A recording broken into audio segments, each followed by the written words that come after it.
All right, welcome back to Sam Reads. We are reading The Secret Garden. This is going to be chapter 5. It's called The Cry in the Corridor. I have a little off camera. She's going to be listening. I've got Roxy right here in front of the laptop by the corner, and Ted is passed out behind the laptop. So here we go. At first, each day which passed for Mary Lennox was exactly like the others.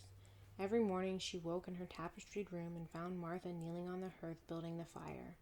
Every morning she ate her breakfast in the nursery, which had nothing amusing in it, and after breakfast she gazed out of the window across the huge moor, which seemed to spread out on all sides and climb up the sky, and after she had stared for a while she realized that if she did not go out she would have to stay in and do nothing, and so she went out. She did not know that this was the best thing that she could have done, and she did not know that when she began to walk quickly or even run along the paths down the avenue that she was stirring her slow blood and making herself stronger by fighting with the wind which swept down from the moor.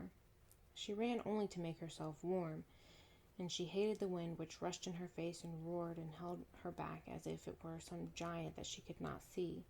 But the big breaths of rough, fresh air blown over her from the heather filled her lungs with something which was good for her whole body, and whipped some red color into her cheeks and brightened her dull eyes when she did not know anything about it.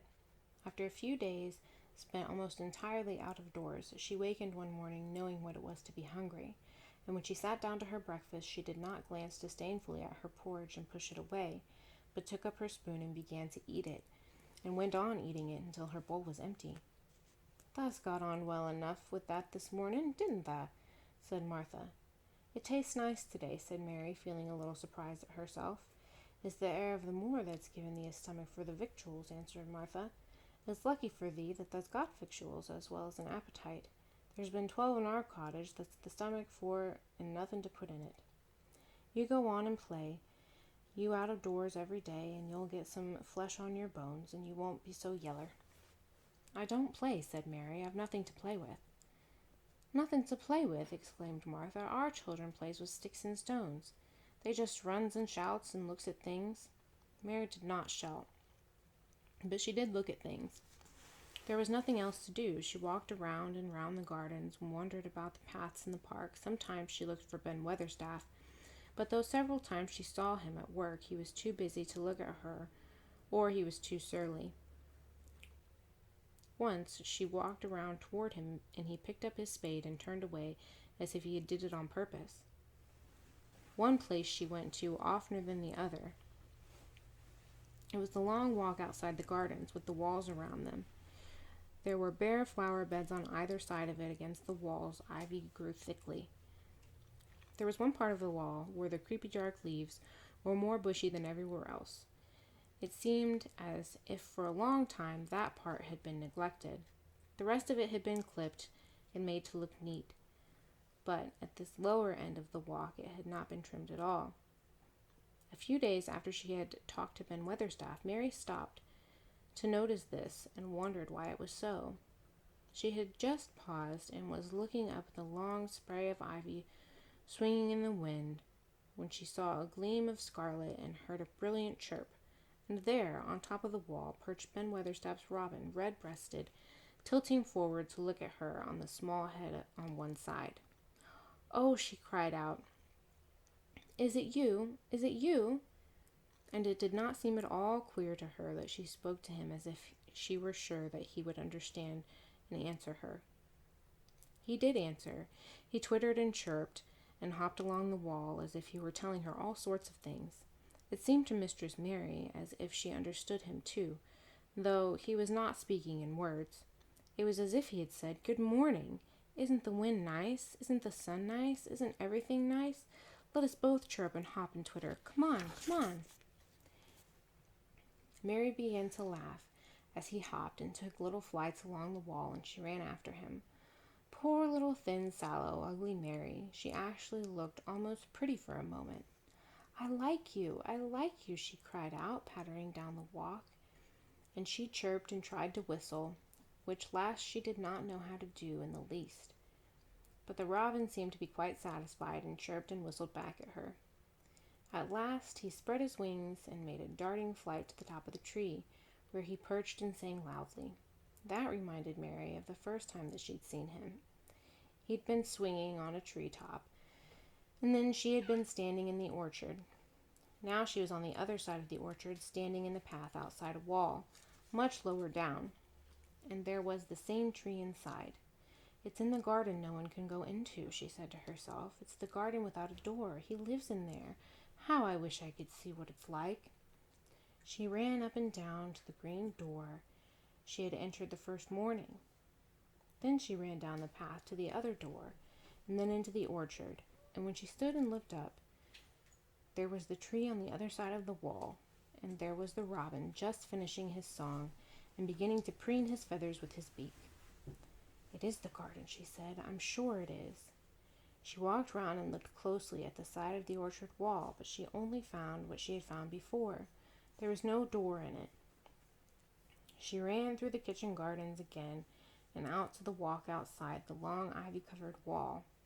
She walked to the end of it and looked at it, but there was no door. Then she walked to the other end, looking again, but there was no door. "It's very queer," she said. "Ben Weatherstaff said that there was no door, and there is no door, but there must have been one 10 years ago, because Mr. Craven buried the key." This gave her so much to think of that she began to be quite interested and feel that she was not sorry that she had come to Misselthwaite Manor. In India she had always felt hot and too languid to care much about anything. The fact was that the fresh wind from the moor had begun to blow the cobwebs out of her young brain and waken her up a little. She stayed out of doors nearly all day. When she sat down to her supper at night, she felt hungry and drowsy and comfortable. She did not feel cross when Martha chattered away. She felt as if she rather liked her, and at last she thought that she would ask a question. She asked it after she had finished her supper and had sat down on the hearth rug before the fire. "Why did Mr. Craven hate the garden?" she asked. She had made Martha stay with her, and Martha had not objected at all. She was very young and used to a crowded cottage full of brothers and sisters, and she found it dull in the great servants' hall downstairs, where the footmen in the upper housemaid made fun of her Yorkshire speech and looked upon her as a common little thing and sat and whispered amongst themselves. Martha liked to talk, and the strange child who had lived in India and been waited upon by blacks was novelty enough to attract her. She sat down on the hearth rug herself without waiting to be asked. "Are thou thinking about the garden yet?" she said. "I knew thou would. That was just the way in me when I first heard about it." "Why did he hate it?" Mary persisted. Martha tucked her feet under her and made herself quite comfortable. "Listen to the wind wuthering around the house," she said. "You could bear stand upon the moor if you was out on it tonight." Mary did not know what wuthering meant until she listened, and then she understood. It must mean the hollow, shuddering sort of roar which rushed round and round the house as if it were a giant, which no one could see, and were buffeting and beating the walls and windows and trying to break in. But no one knew he could not get in, and somehow it made one feel very safe and warm inside a room with a red coal fire. "But why did he hate it so?" she asked after she had listened. She intended to know if Martha did. Then Martha gave up her store of knowledge. "Mind," she said, "Mrs. Medlock said that it's not to be talked about. There's lots of things in this place that's not to be talked over. That's Mr. Craven's orders. His troubles are none servant's business, he says. But for the garden, he wouldn't be like he is." It was Mrs. Craven's garden that she had made when they were first married, and she just loved it, and they used to tend the flowers themselves, and none of the gardeners was ever allowed to go in. Him and her used to go in and shut the door and stay there for hours, reading and talking, and she was just a bit of a girl, and there was an old tree with a branch bent like a seat on it, and she made roses grow over it, and she used to sit there. But one day she was sitting there, and the branch broke, and she fell on the ground, and she was hurt so bad that the next day she died. The doctors thought that he'd go out of his mind and die too.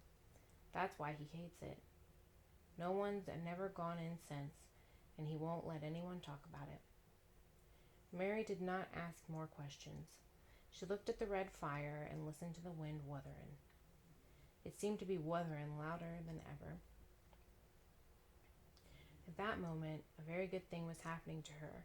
4 good things had happened to her, in fact, since she had came to Misselthwaite Manor. She had felt as if she had understood a robin that had understood her. She had run into the wind until her blood had grown warm. She had been healthily hungry for the first time in her life, and she had found out what it was to be sorry for someone. But she was listening to the wind, and she began to listen to something else, but she did not know what it was, because at first she could scarcely distinguish it from the wind itself. It was a curious sound. It seemed almost as if it were a child crying somewhere. Sometimes the wind sounded rather like a child crying, but presently Mistress Mary felt quite sure that this sound was inside the house, not outside of it. It was far away, but it was inside. She turned round and looked at Martha. "Do you hear anyone crying?" she said. Martha suddenly looked confused. "No," she answered, "it's the wind. Sometimes it sounds like if someone's lost on the moor and wailing. It's got all sorts of sounds." "But listen," said Mary. "It's in the house, down one of those long corridors." And at that very moment, a door must have been opened somewhere downstairs, for a great rushing draught blew along the passage, and the door of the room that they sat in was blown open with a crash. As they both jumped to their feet, the light was blown out, and the crying sound was swept down from the far corridor, so that it was to be heard more plainly than ever. "There," said Mary, "I told you. It's someone crying, and it isn't a grown-up person." Martha ran to shut the door and turn the key, but before she did it, they both heard the sound of a door in some far passage shutting with a bang, and then everything was quiet, for even the wind ceased wuthering for a few moments. "It was the wind," said Martha stubbornly, "and if it wasn't, it was little Betty Butterworth, the scullery maid. She's had a toothache all day." But something troubled and awkward in her manner made Mistress Mary stare very hard at her. She did not believe she was speaking the truth.